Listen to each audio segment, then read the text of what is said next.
मेरे सम्मानित शिक्षक साथी व प्यारे बच्चों, मैं पवन कुमार राजकीय मॉडल संस्कृति प्राथमिक स्कूल जल्लोपुर से, जो रतिया ब्लॉक फतेहाबाद डिस्ट्रिक्ट में है और हरियाणा राज्य में स्थित है। आज हम पढ़ रहे हैं चौथी क्लास की किताब, हिंदी की किताब रिम झिम से पाठ नंबर 2, जो कि एक कहानी है जैसा सवाल वैसा जवाब। ये जो कहानी है ये बादशाह अकबर और बीरबल और उनके एक दरबारी की है। बादशाह अकबर के एक दरबारी ख्वाजा सरा ने 3 सवाल बीरबल से पूछे थे बीरबल को फंसाने के लिए। तो बीरबल ने बड़ी चतुराई से जैसे सवाल पूछे गए थे वैसा उनका जवाब देकर अपने आप को फिर साबित किया बादशाह अकबर की नजरों में कि बीरबल हमेशा नंबर 1 है। इसी कहानी के अभ्यास का हिस्सा आइए हम करते हैं, देखते हैं कि क्या क्या बात हमसे पूछी जा रही है और हमें उनको किस प्रकार प्रेजेंट करना है, किस प्रकार हमें बातें बतानी है। तो पहला सवाल है वो है तुम्हारी बात। इसमें क्या सवाल जो पूछा गया है, ख्वाजा सरा के तीनों सवालों का क्या कोई और जवाब हो सकता है? अपने मन से सोचकर लिखो। अब ये बात हमसे पूछी गई है, वो तो बीरबल के बाद से पूछे गए थे सवाल। अब यही सवाल अगर हमसे पूछे जाए, प्यारे बच्चों आपसे पूछे जाए, तो आप उनका जवाब कैसे देंगे? चलो देखते हैं। जो पहला सवाल था ख्वाजा सरा ने बीरबल से पूछा था कि इस दुनिया का, इस संसार का सेंटर पॉइंट, केंद्र बिंदु कौन सा है? अब यही बात जब आपसे पूछी जाए तो इसका जवाब हम भी तो इसी तरीके से दे सकते हैं। हमने यहां पे पांव रख दिया कि ये जो हमने जहां पांव रखा है यही दुनिया का सेंटर पॉइंट है, यही केंद्र बिंदु है। दुनिया गोल है, बहुत बड़ी है। अब दुनिया को कौन नापने जाए, कैसे नाप, ये तो हो ही नहीं सकता। इसलिए हमने जहां अपना कॉन्फिडेंस, जहां हमने अपना विश्वास दिखा दिया वही है। अगर आपको भ्रम है तो आप नाप ले, आप फीता लेके घूम जाए दुनिया के बाहर को और पता करो दुनिया गोल है तो यही इसका सेंटर पॉइंट होगा। हमने तो बता दिया। इसको हम लिख कैसे सकते हैं कॉपी में, देखिएगा।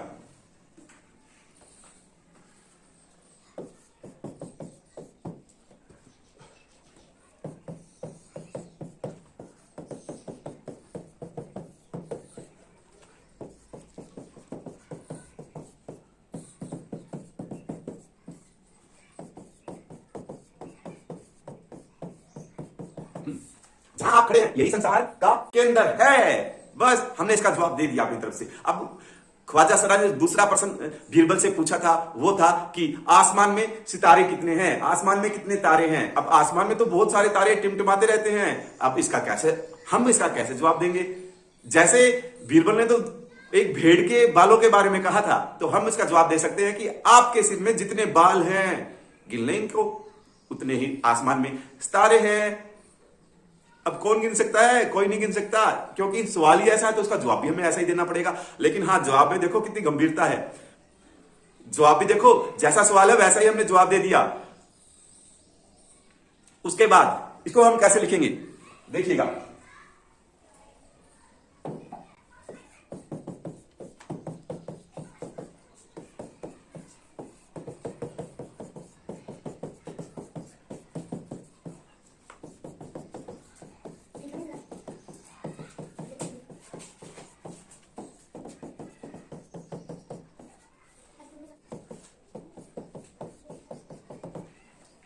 इसका जवाब, जितने आपके सिर पर बाल है उतने ही आसमान में तारे हैं। इसका जवाब हम इस प्रकार भी दे सकते हैं। उसके बाद अगला प्रश्न, अगला जो सवाल है वो है, दूसरा सवाल था वो ये था कि संसार की आबादी कितनी है, मतलब संसार में कितने लोग रहते हैं, संसार की आबादी, जनसंख्या कितनी है।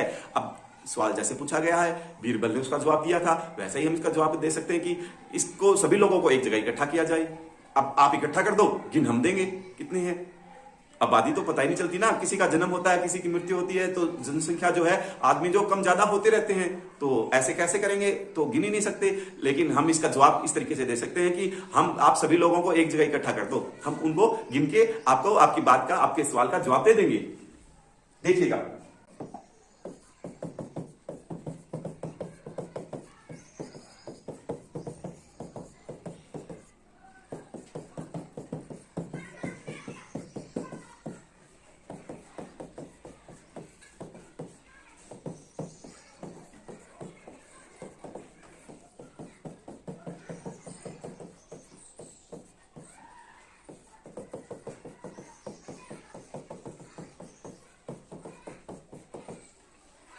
आप संसार के सभी लोगों को एक जगह इकट्ठा कर दें, हम गिनकर आपको बता देंगे कि संसार की आबादी कितनी है, जनसंख्या की।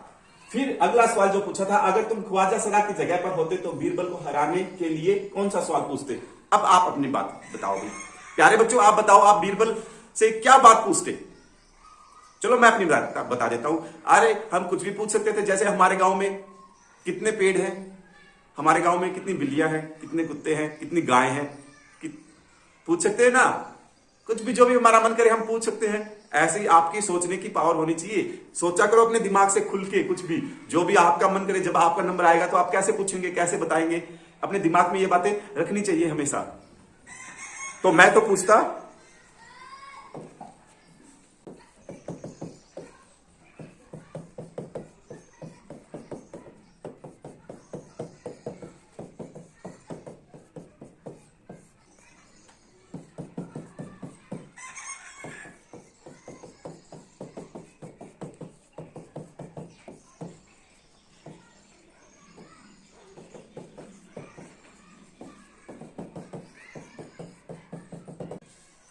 हाँ, हम हमारे गांव में कितनी गायें हैं पूछ सकते हैं, कितने कुत्ते हैं पूछ सकते हैं, चिड़िया पूछ सकते हैं, पेड़ पूछ सकते हैं। ऐसा कुछ भी बात हम बीरबल से पूछ सकते थे। ठीक है, इस ख्वाजा सरा का बस चलता तो वे बीरबल को हिंदुस्तान से निकाल देते। अगर तुम्हारा बस चले तो तुम कौन कौन सी इच्छाएं पूरी करना चाहोगे?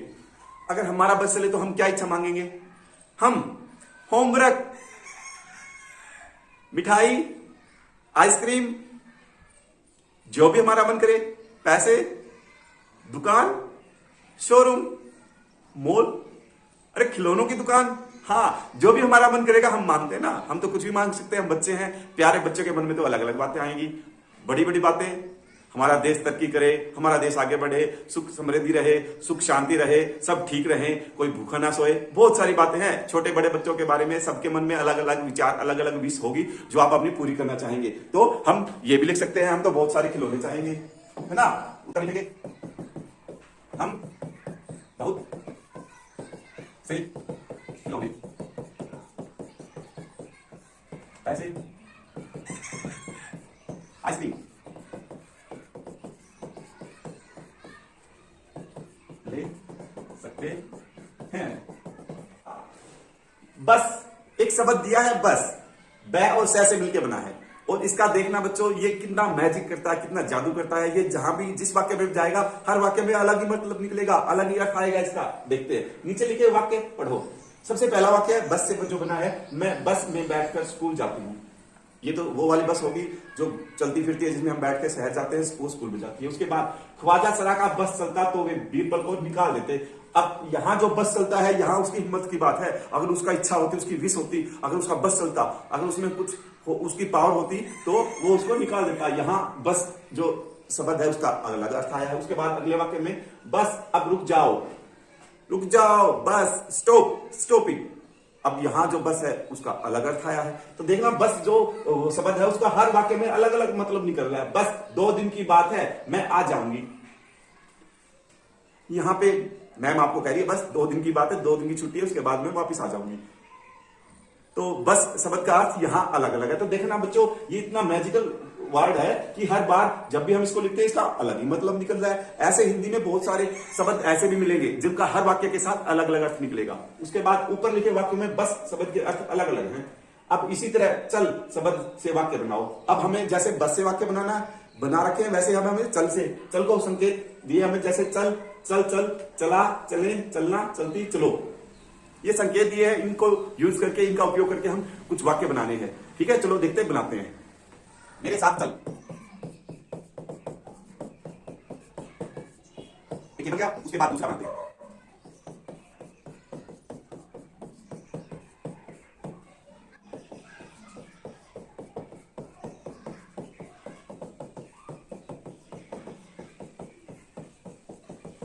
तुम्हें मेरे साथ चलना,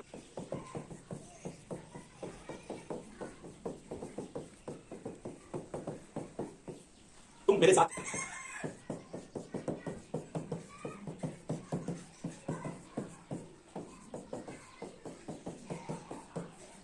मैं चल चलकर थक गया।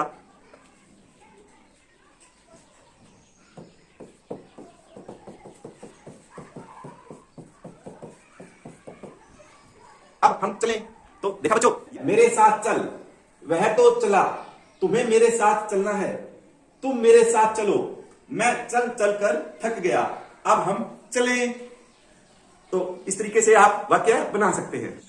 बढ़े कहानी। एक दिन अकबर ने बीरबल से पूछा, बीरबल, दुनिया में सबसे अधिक शक्तिशाली कौन है? बीरबल ने क्या कहा होगा? कहानी आगे बढ़ाओ। अब कहानी आगे बढ़ानी है। अब बीरबल की कहानी क्या होगी, क्या हो सकता है, आगे सोचे। और कहानी को दादा दादी या मम्मी पापा से सुने, चाचा चाची ताऊ ताई से भी सुन सकते हैं, भैया भी सुन सकते हैं, दीदी से सुन सकते हैं कि हमें बीरबल की कोई कहानी बताओ। और कहानी का बोलना कि शीर्षक कहानी सुनानी किस पे है वो बात मैं बताऊंगा। मैं पूछूंगी उनको बोलना कि बीरबल दुनिया में सबसे अधिक शक्तिशाली कौन है। ये वाली लाइन, अकबर ने बीरबल से पूछा बीरबल दुनिया में सबसे अधिक शक्तिशाली कौन है, इसके ऊपर कहानी सुनाओ हमें, बीरबल ने क्या जवाब दिया होगा। ठीक है, एक कहानी मैं भी सुना सकता हूं। बादशाह अकबर ने बीरबल से पूछा होगा तो बीरबल ने कहानी का जवाब दिया होगा कि सबसे शक्तिशाली दुनिया में एक छोटा बच्चा है जो आपकी गोद में बैठा है। वो आपकी गोद में बैठा है तो वो आपके बाल भी खींच सकता है, वो आपको मार भी सकता है, वो आप पे सूसू भी कर सकता है, आपको गीला भी कर सकता है, कुछ भी कर सकता है। लेकिन हम बच्चे को कुछ भी नहीं कहेंगे। महाराज भी, इवन महाराज के अगर वो गोद में बैठा है तो महाराज भी को नहीं कह सकते। वो बड़े बुजुर्ग जब हमारे छोटे बच्चे को रखते हैं अपने पास, अगर वो उनको गीला भी कर दे या मार भी दे या अपने उनके बाल भी नोच लाए तो भी वो कुछ नहीं कहते ना। तो सबसे शक्तिशाली तो वो हुआ छोटा बच्चा, किसी की गोद में बैठा हुआ छोटा बच्चा, वही दुनिया में सबसे शक्तिशाली है। इवन वो महाराज की गोद में बैठा होगा तो महाराज भी उस पर गुस्सा नहीं कर सकते। तो खोजो कहानियां, बीरबल की चतुराई से किस्से बहुत मशहूर है। क्या सवाल, तुम भी बीरबल का एक ऐसा ही किस्सा ढूंढो जिसमें वह अपने जवाबों से सबका मुंह बंद कर देता है। ऐसी एक कहानी आपको कल स्कूल में क्लास में सुनानी है सभी बच्चों को, या अपने मम्मी पापा को सुनानी है, मोबाइल में यूट्यूब पे देख के सुना सकते हैं। एक कहानी बीरबल की। तो सवाल है बीरबल की तरह बहुत से अन्य व्यक्तियों की हाजिर जवाबी के किस्से प्रसिद्ध है, उनके नाम पता करो। और कौन?